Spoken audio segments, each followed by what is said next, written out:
Afternoon, everyone. It's good to see a number of friends here and some new folks that maybe we'll get a chance to connect.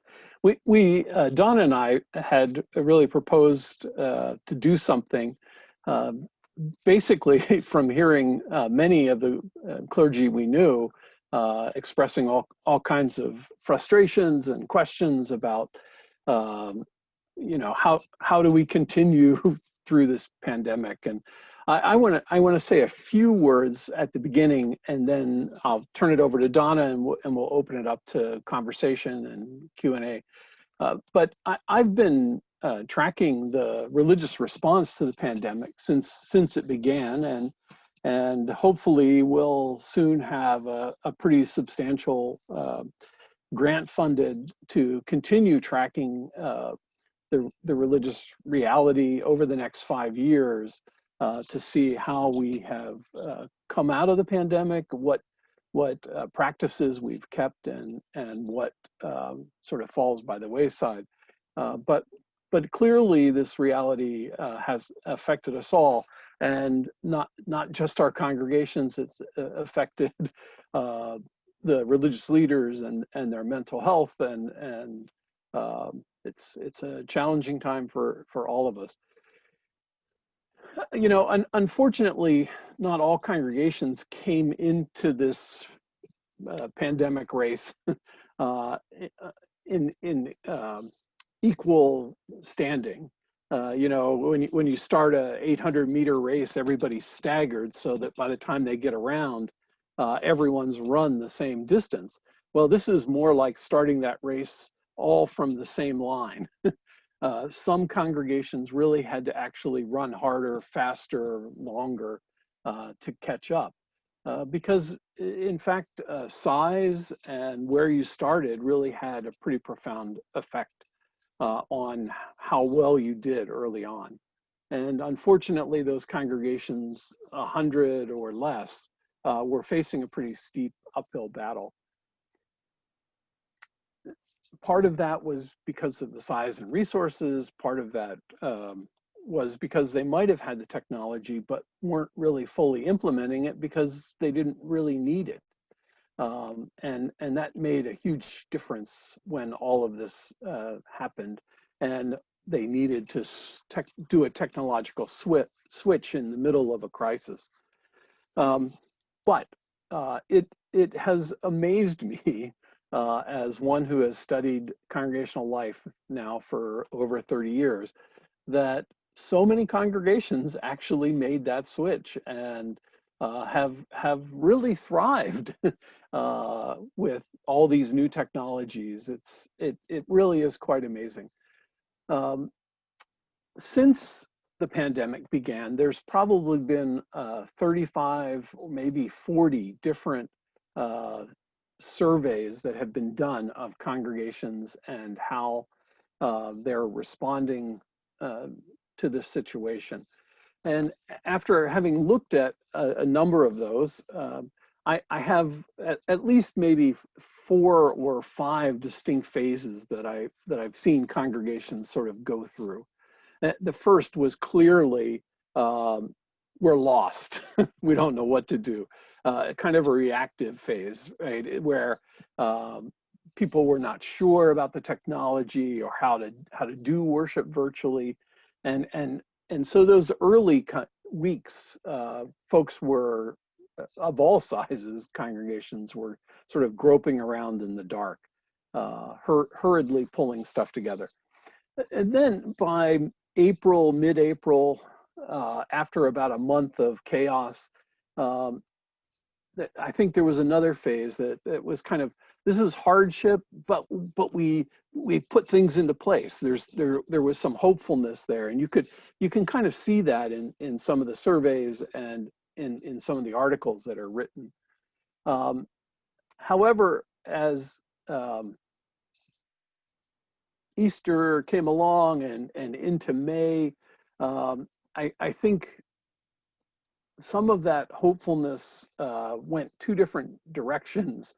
One went mostly in the South or Midwest or Western portions of the country, where there wasn't a lot of there wasn't a lot of infection, they had expectations of resurrection. You know, we're going to get back into church pretty quickly here. And then some of us, many of us in the Northeast, realized that this was going to be longer than we thought, and developed a kind of resilient stability. All right, we're in it for the long haul. Let's just kind of plug away. That lasted well into June, maybe July. And then what took its place, I think, was on the one hand, those congregations that had been saying we're resilient were now saying we're really exhausted. This has been going on far too long, and we have to, there's so much more work that we have to do. The other group that was expecting resurrection now have experienced more of the COVID infection and higher rates. And so there's some uncertainty among those folks who were very optimistic at first. I think this has only further exacerbated the situation as we go into the fall. There are congregations who are strongly wanting to get back into complete in-person gatherings, and then others that are mixed, and then many that are saying, you know, we're just not even going to touch it. If you look at Pew's survey from midsummer of about 10,000 people who attend regularly to religious services, at that time, 12% were attending services, and another 33% of the people that they surveyed were watching services online, which is kind of interesting. I mean, when asked about what the house of worship was doing at that point in time in midsummer, 6% said it was open to the public and they were holding services the way they did before the corona outbreak. And 31% said it's not open at all to the public for in-person religious service. The rest had some public service, but a lot of changes had been made. That's really quite fascinating. And honestly, in the course of the time, I've been asked a number of times, did attendance sort of rise because more people were watching online, and then over the course of the pandemic, things start to fall off? And what we're seeing is not a significant drop off in the number of people who attend virtually or attend in person. It's holding fairly steady across the time. Congregational giving hasn't declined nearly as much as we anticipated to begin. I think overall it's about 4% down from the previous time last year, but that varies significantly across different traditions as well. I think there will be a lot of there are a lot of possible impacts, and also practices that have already been developed that could potentially have a chance of making some significant changes to how we worship. Only time will tell for sure. I have many more facts and thoughts, but I think I'll stop there, and we can possibly talk about some of those as we move along. But I really want to open this up to the rest of the folks who have joined us. So Donna, would you like to continue a little bit, and we'll go back and forth? In this context where we're doing a check-in, that I would just say half a dozen things about what our congregation in New York City has done, because is very consistent with the national trends that Scott is showing. And I think they also surprised me as a pastor. And so number one, we transitioned to online services, YouTube services fairly easily. Most of our staff did what I did and left New York City. And so our communications director is living upstate with his in-laws. I'm living in New Haven at a second home that my husband and I have. The other communications person, the backup communications person, is living in Brooklyn and takes his bike in and does the services. We are now, in the beginning, it was all of, I called it phoning it in, which was really bad wood for what we were doing, but we were phoning it in for the first 2 months when New York City was in major trauma medically and otherwise. And then we started doing in person, and we tape every Thursday and inside the big meeting room. And my biggest experience as a preacher has been figuring out how to talk to the open space and to the air. And I don't like it one bit, but I'm learning. So transitioned fairly easily to virtual. And there was a lot of, our congregation is probably 2/3 people under 40 and 1/3 people over 60. We don't have a lot of 40s and 50s people. So we have a lot of kind of, I call them rabid promoters of the digital world, and then people who don't get it at all, who have a very, very hard time with it. And in that particular diversity, and I know every diversity is different, the younger people said, you know, we should be doing this all the time. What's the big deal? Why is there any problem? And the older people are in major grief. So that has been a big learning, and managing that is important. I've been fascinated with how every meeting and every conversation is about when we get back to normal. I don't know where everybody else lives, but I was never living in normal. It never made sense to me that what was going on before the pandemic was normal. School shootings, police brutality. Anyway, I could go on. You know I could, but I'm not going to. So it never felt that normal. So mourning the lost normal has been a fascinating experience for me. Third, I find that for me, the hardest thing has been Zoom funerals and Zoom memorials and not being able to go to the hospital. I like showing up at hospitals for people. So all of this remote Christ work has been really a transition.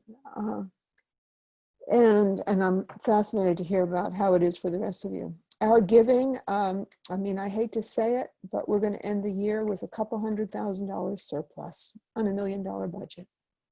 Why? All of the federal programs have been brilliant and really helped us. And I think that they are an example of good government.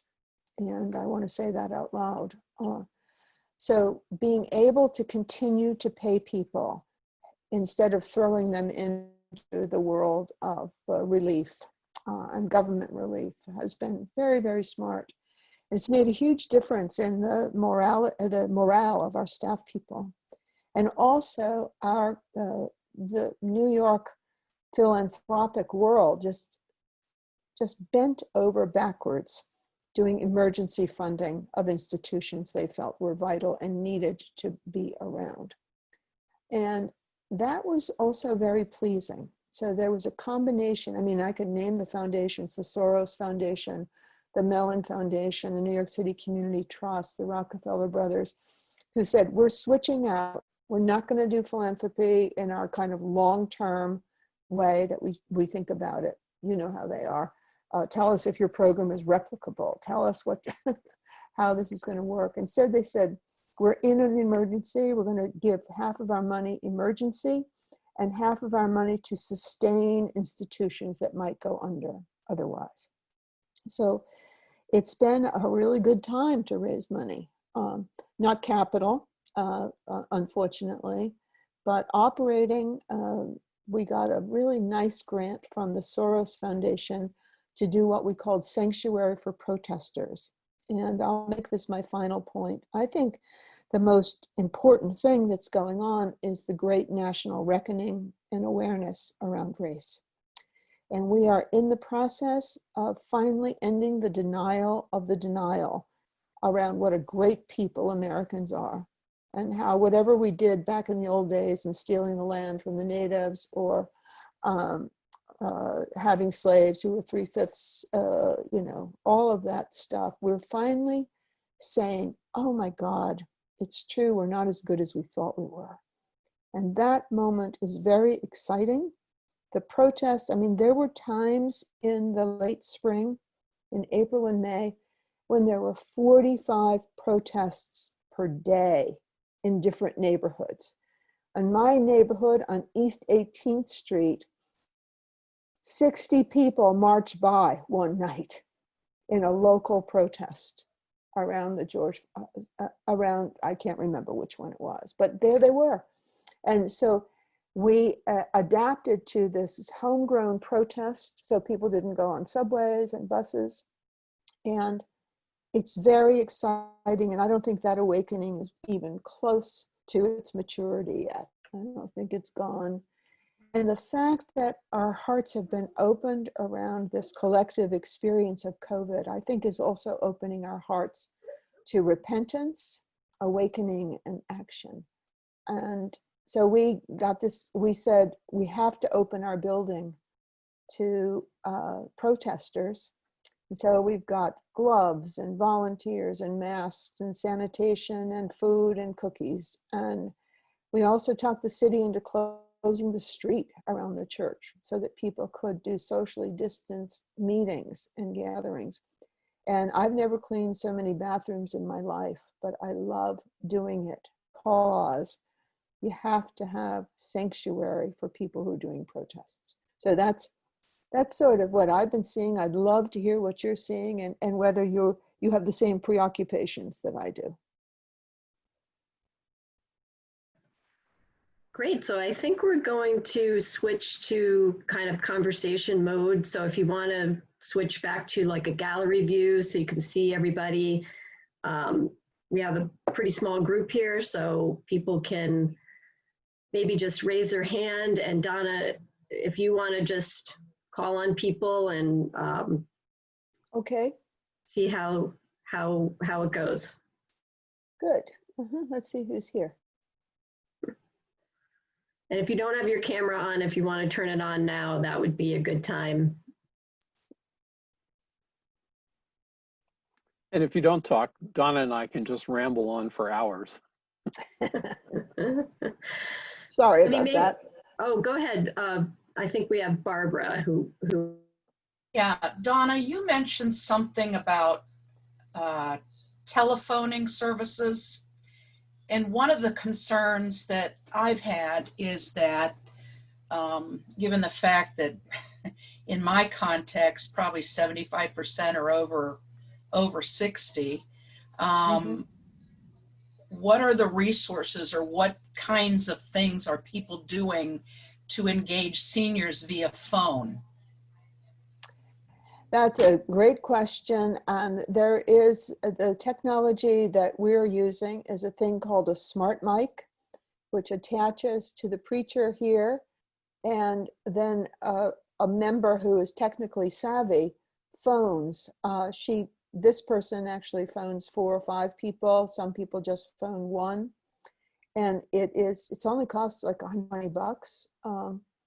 And I could send you the thing because I use it really quite a lot. So it involves 2 people. It involves the preacher having an additional mic and a parishioner who can telephone. You know, a lot of older people still have landlines, as we know. I mean, one of the problems I discovered in my early experience 15 years ago at Judson was when I called on my cell phone, people wouldn't pick up because it cost them to do that. If I called them my 413 number to their 212 number, they would think it was a marketer or something. So now we call the technically savvy congregant calls, and by the way, I can't say enough about how the younger people who are doing the snark, I call it the snark. Oh yeah, I know we should have done this a long time ago, but you know, we didn't. They are passionate about teaching their elders technology, and now go to their place. I mean, half a dozen of our people have gone to the homes of elders who were more seriously quarantined and set them up on laptops or devices. So that's also been a beautiful thing to say. But the smart mic broadcasts the service directly to the telephone of the person. Thank you.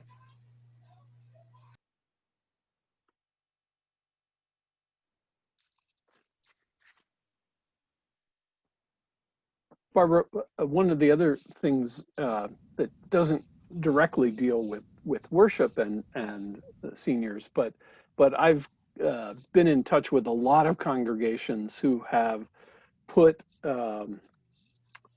additional staff or their elders or deacons or whatever responsible for pairing up with homebound folks, both to check in with them all the time and make sure they have food and, you know, those kinds of situations, but also to get them recordings of, you know, the sermon, or find out how they're doing spiritually, right? So it doesn't fall totally on the shoulders of the leadership, but trying to distribute some of that effort, I think goes a long way to protect yourself from being burned out and overwhelmed as well. Part of my interest in this is I happen to be an ELCA pastor serving in a Methodist congregation, very part-time as their minister for congregational care. And I started in July. So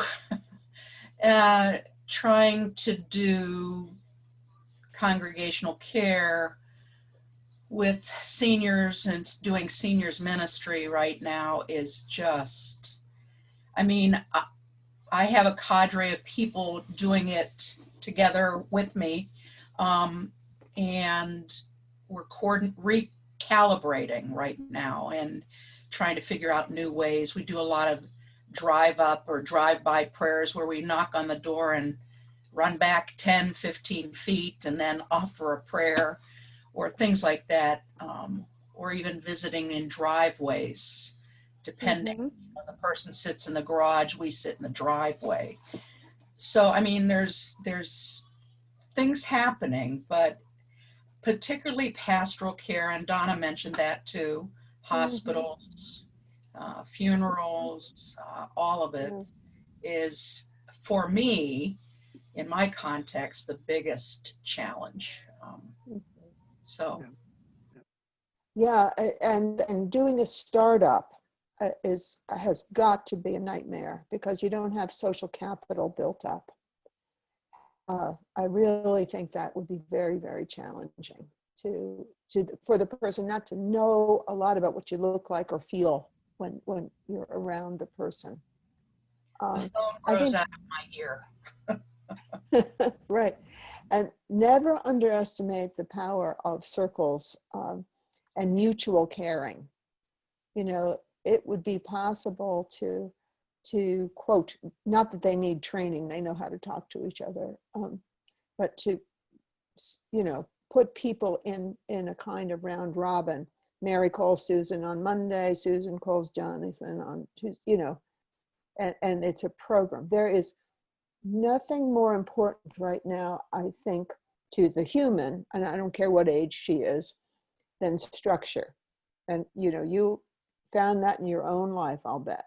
You know, habituate your day so that you know what you're doing. So at the end of the day, you don't say, oh, is it Sunday or Monday? I can't remember. Obviously, most congregations have also called everybody in the membership, you know, early. I think we're in our third cycle of doing that.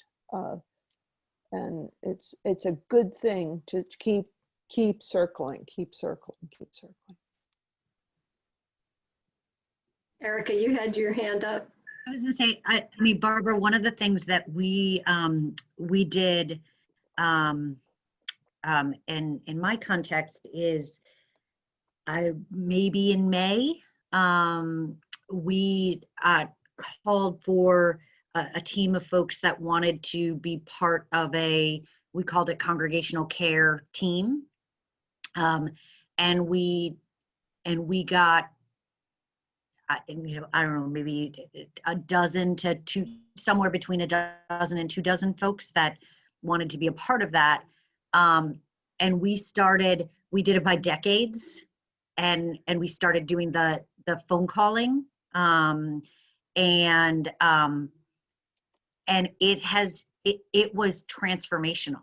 I mean, it was just, it was absolutely transformational in terms of not just for the people being called, but the people actually doing the calling they just Right. loved it. I mean, they were so overjoyed to feel like they could actually be doing something, that was meaningful, and that was, and so we sort of started with our like 80 and above, and then we did our 70s and 60s, and we kept, kind of going, all the way down to, our families, young adults, but it was so mutually beneficial, and people really, we checked in once a week with the congregational care team, and had, just some debriefing, and talked about what was going on for them. But it was I mean, it wasn't without logistical, it took time and energy to like logistically work through that, but it was really and we too, Donna, but for us, I think it was really important as naming it as ministry. Mm-hmm. Just, rather than just, kind of check-in phone calls, like this is actually this is a ministry that you can be involved in these times. And Erica, I think that it's probably, I mean, I understand doing hybrid worship or doing worship online, whatever, but I really think this is the most vital ministry we can be doing right now, because it fosters connection. And after all, fostering spirituality is about fostering connection with God and with people. And so I just think ratcheting up those kinds of connections is essential to the vitality of our congregations moving forward. Yeah, I totally agree. Yeah, we sometimes forget, as clergy perhaps, that people come to church for a whole lot of other reasons than just a sermon or just to worship, right? And they're missing all those other pieces. They could watch the video of the sermon, but they're missing sitting next to the person they always sit next to, and they're missing Mm-hmm. chatting over coffee and all those other things. And so, yeah, any way you can find to do that kind of connection is really helpful for the community. And Barbara, I mean, you're Lutheran, but you're in a Methodist system where the circuit riders went out on horses and stopped in and gave communion out in the middle of the fields. And so, I mean, you can actually draw on that symbolism really well. So that'd be kind of cool. Yeah.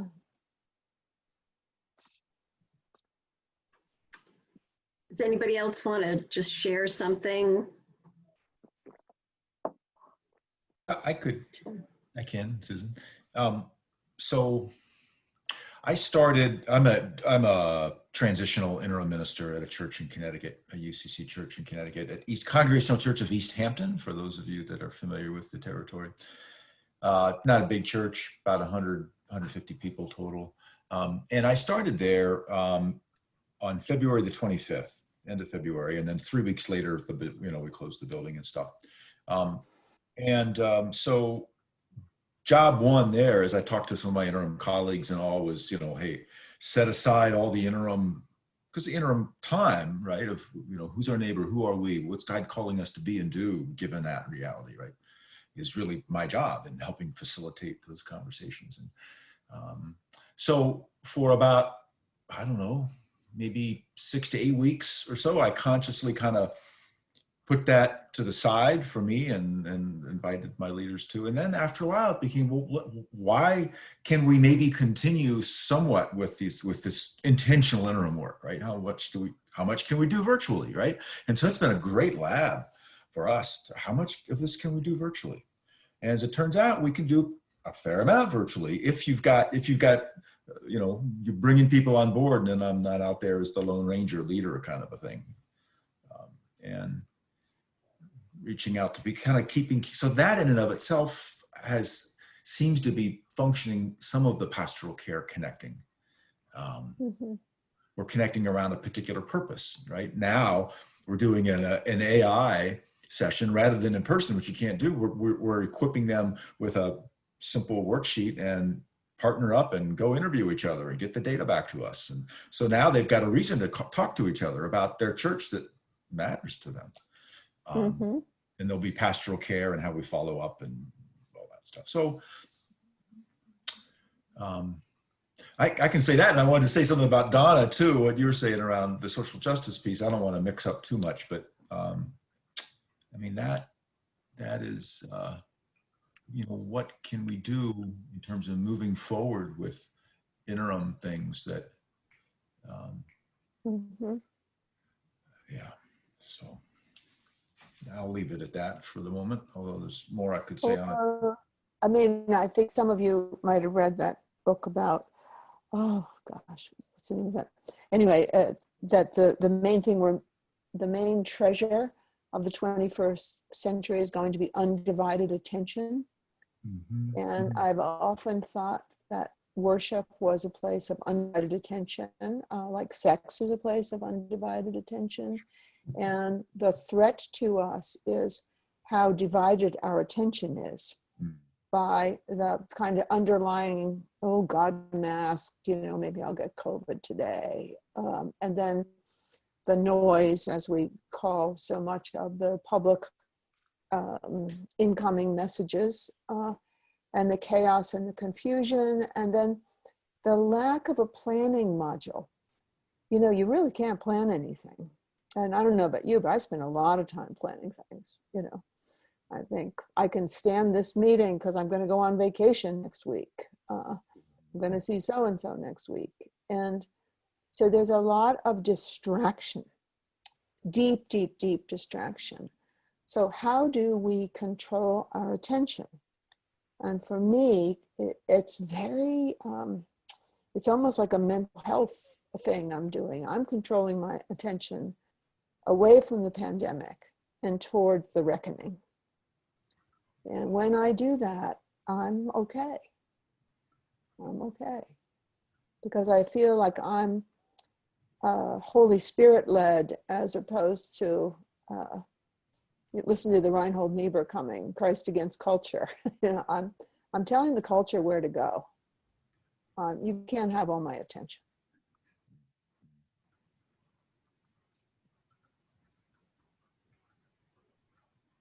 That was. So I'm just going to throw something out there. I think Donna might be a little bit frozen she's frozen on my screen. Yes. We're coming into the winter. That's what I start to worry about. I think people have, especially in the Northeast, we've kind of managed to keep the transmission rate fairly low. Now we're seeing that creep back up. What are you all feeling like in terms of, do you have thoughts about how am I going to get through the winter? Do you have ideas? Do you have plans? What are you thinking of?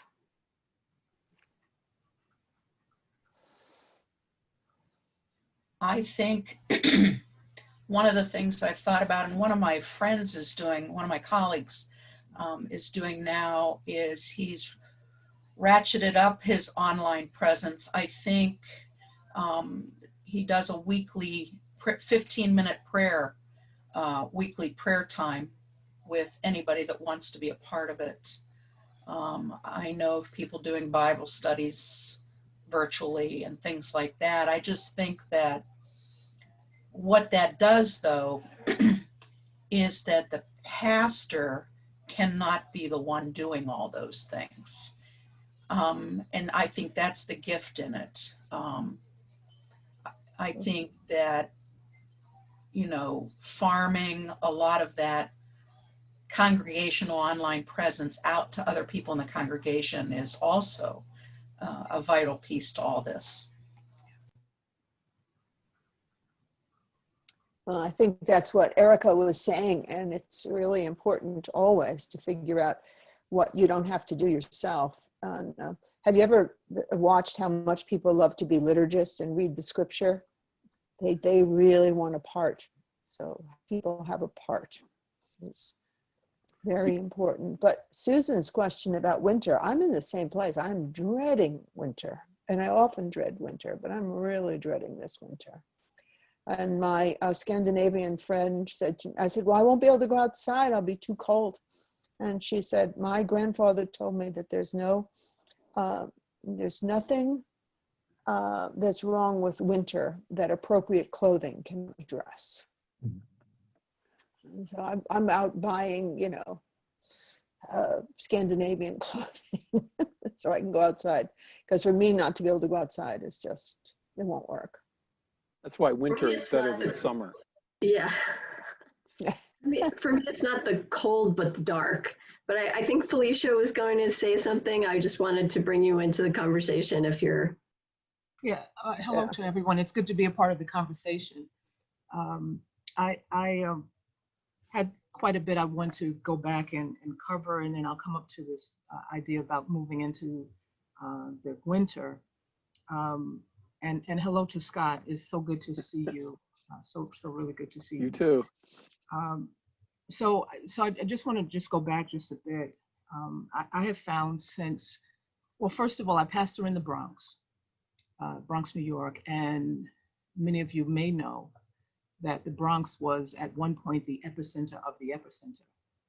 And that just brought so many challenges to our church, much less the neighborhood. One of the things that I was fighting with initially was when to shut down.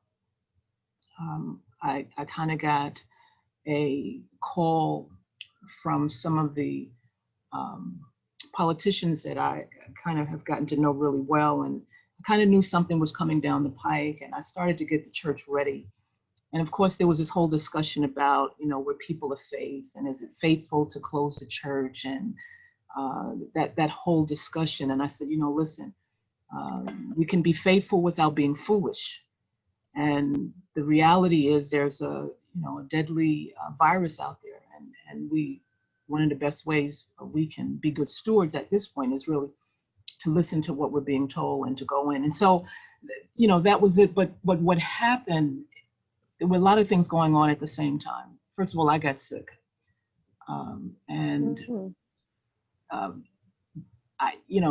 We lost our minister of music. We closed down the third Sunday in March. And by about a month later, the minister of music had transitioned. He was gone. I was in the hospital at the time when he was being funeralized, and so that was very difficult for me, and just wondering, not knowing what was going on with me, and worrying about the church and how we were going to make it, and what was going to happen to us financially, and what was going to happen to us as a community, what was happening in the Bronx. I live in Long Island, and feeling disconnected from my members, not being near them, not being able to go to them. We didn't lose anyone to COVID, by the grace of God, and my illness was said to not be COVID related. But in the meantime, while I was sick, I was still trying to figure out how we were going to move the church forward. Everybody was calling me, Pastor, what are we going to do? And I didn't know. I really did not know. What I did know was that I needed to get better. And so while I was sick, I began to work on getting our online giving up. We had been talking about it, procrastinating about it, and then this thing hit, and it kind of fell in my lap. I had to get it done. And so I got that done. I applied for the PPP loan, and we were approved pretty quickly. And so that was pretty helpful along the way. The online giving actually picked up. People were giving like maybe twice a week, and just whenever they thought about it. And I don't know if that had to do with fear. Maybe people thought this was the end, and they thought maybe they could buy their way into heaven and let me give as much as I could give. But people were giving. It was crazy just to see how the money was going in. But Scott, I remember in class many years ago, you once said that when you're planning to build, when you're thinking about expanding, and you're running into some resistance, that one of the things you have to consider is the people who are there because of the size of your church. And so, when you're thinking about building, you're thinking about keeping things the way they are. I pastor an older church. And so I have been talking to them about monitors. I've been talking to them about online giving. I've been talking to them about streaming our services. And it was like we were on two different, planets. And they kind of went along with me, and they trusted me, and they could see where it might be necessary. But down the road, maybe at some point, we'll think about doing it. And we finally agreed, maybe about 6 months before the pandemic. We found a company, and the company came in right around. The company actually didn't come in until about April. We were already in the midst of the pandemic.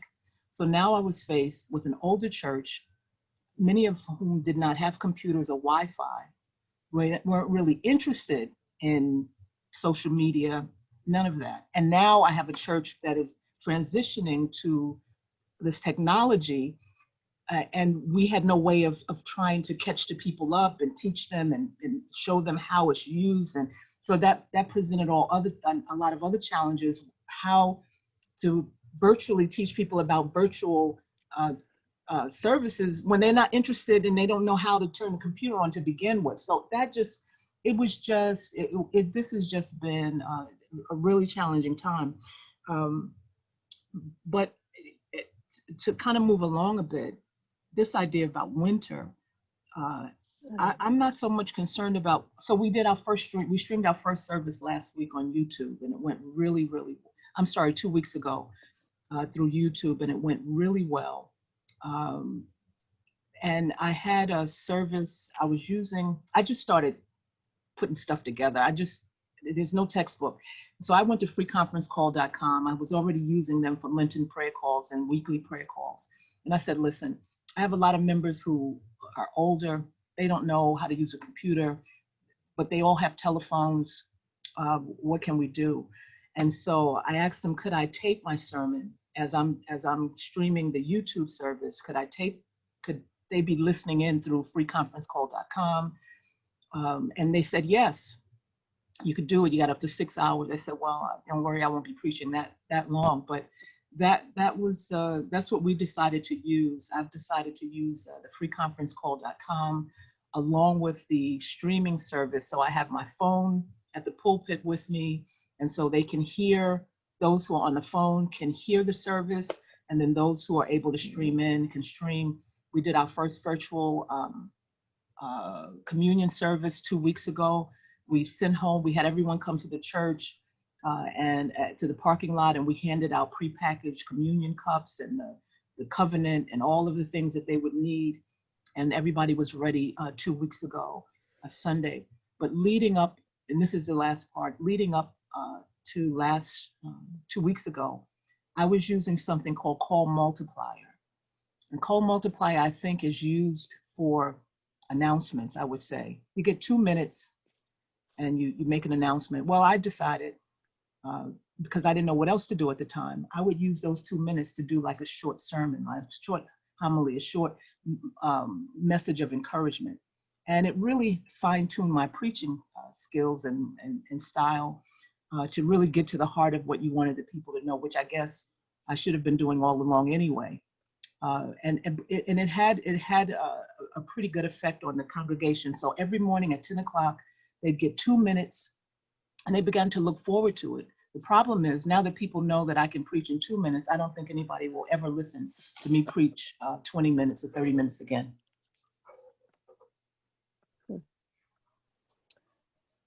I don't know. I've heard you preach. The thing about the winter, just to answer that, I'm not concerned so much about I'm not so concerned about the online giving or online words, what that's going to look like, or even getting to the church. My concern, once again, because I do pastor in the Bronx and I pastor older people, people of color with underlying health issues. I'm concerned that now that the flu season has gone in, what that's going to mean for my congregation. So my thoughts are really around the health, mental and physical health of the congregation. So you're mostly going to stay virtual then through the winter? You're not going to try to have in-person worship? No, I had a meeting in June. We had a church meeting, a virtual church meeting. And I said then that we would not, given what we knew and what we were hearing, that I was recommending that we not come back together this year. And everybody agreed that we should not come back for in-person services for the rest of the year. So I don't have that pressure on me. And everybody, I think it's the first time in my pastorate that everybody has agreed on one thing without a problem. There are silver linings to pandemics.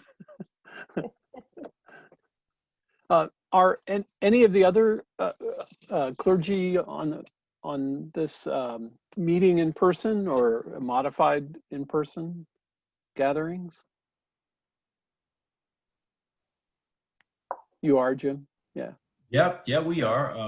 We've since September the 13th or so, and we've, first it was a maximum of like 35 people was the maximum, and RSVP and all these things, and now it's been expanded some. So but interestingly, we had about 35 people, everybody, including me, the first Sunday, and now we've done it 5 times, and there's a gradual decline in people in person.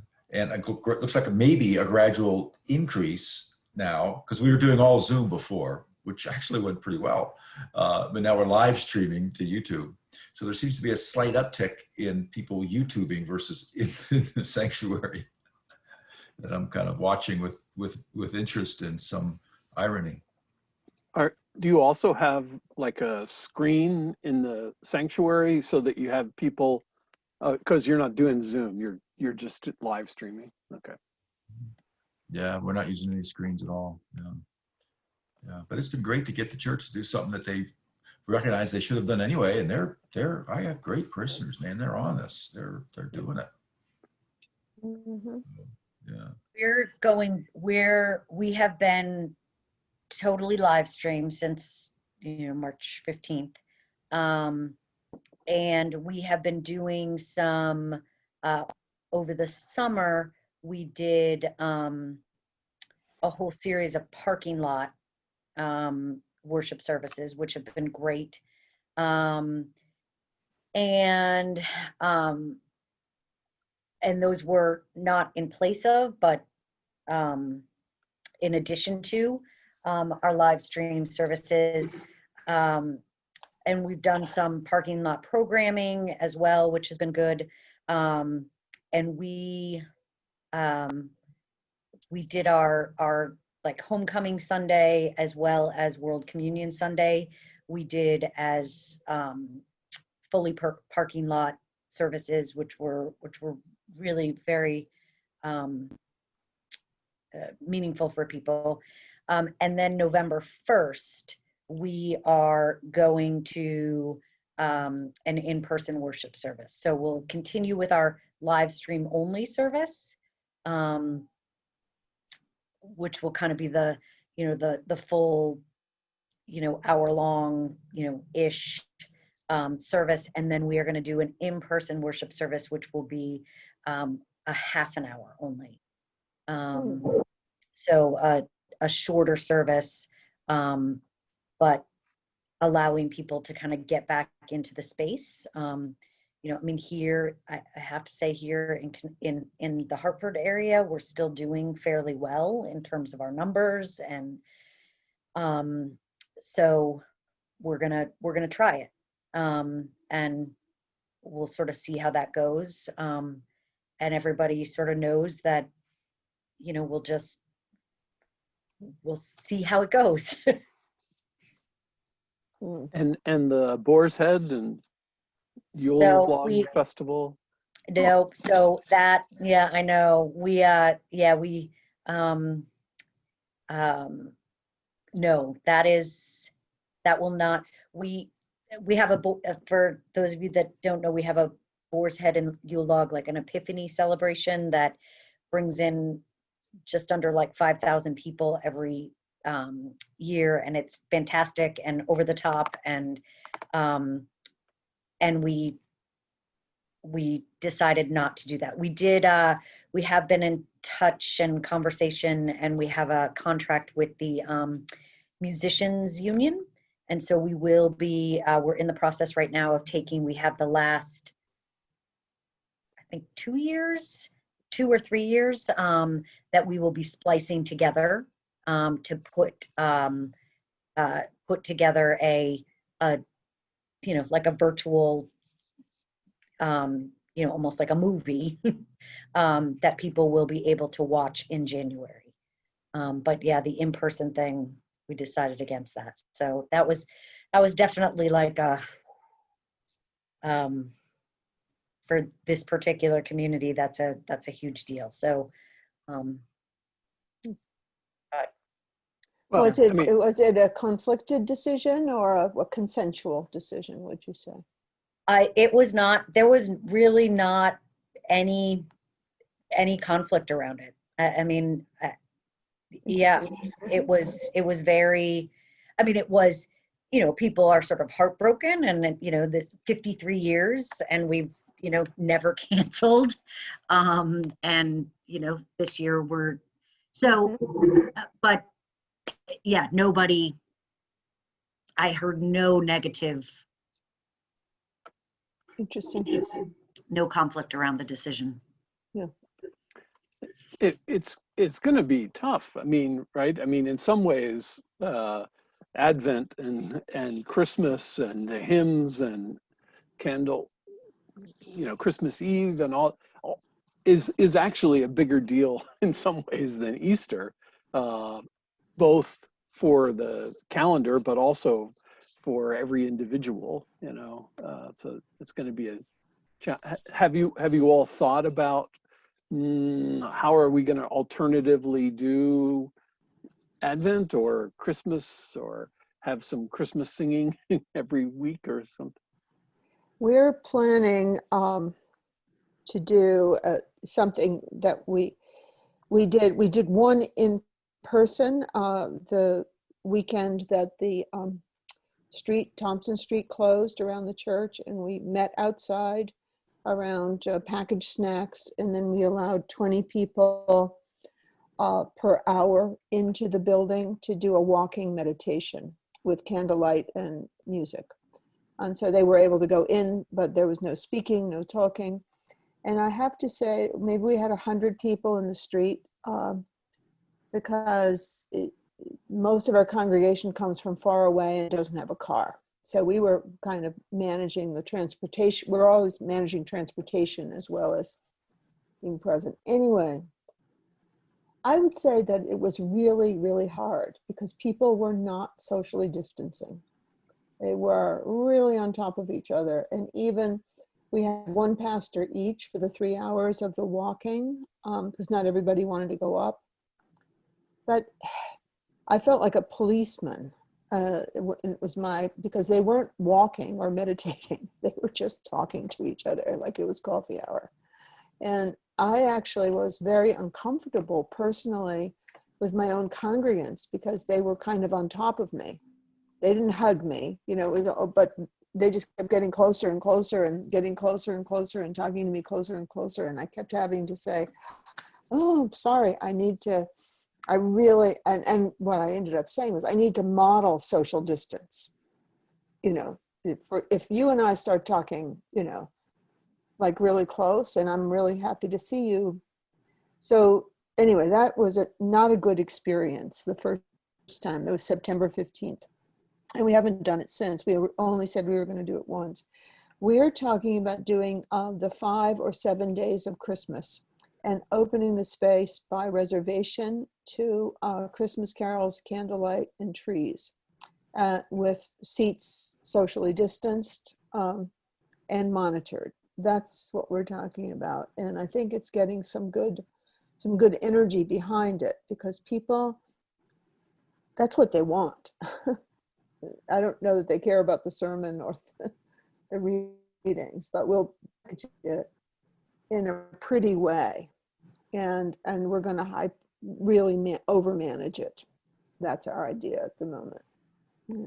So we're coming right up on 1, and I just want to thank everybody for participating today. We had a small group, but lots of great ideas and creativity, and that was kind of the point of this, to be checking in and sharing ideas and getting some thoughts and also supporting each other, because you all didn't talk very much about your own, you know, mental health and perspectives on getting through this, but that's important. It's important to get together and you know, be able to talk a little bit about the challenges that you're facing. So thank you all. Again, thank you to our audience on Facebook, and we'll be also recording this and putting this on YouTube. So we'll get another audience as well. And I think that will be great to share your ideas. So thank you, everybody. Hope to see you again.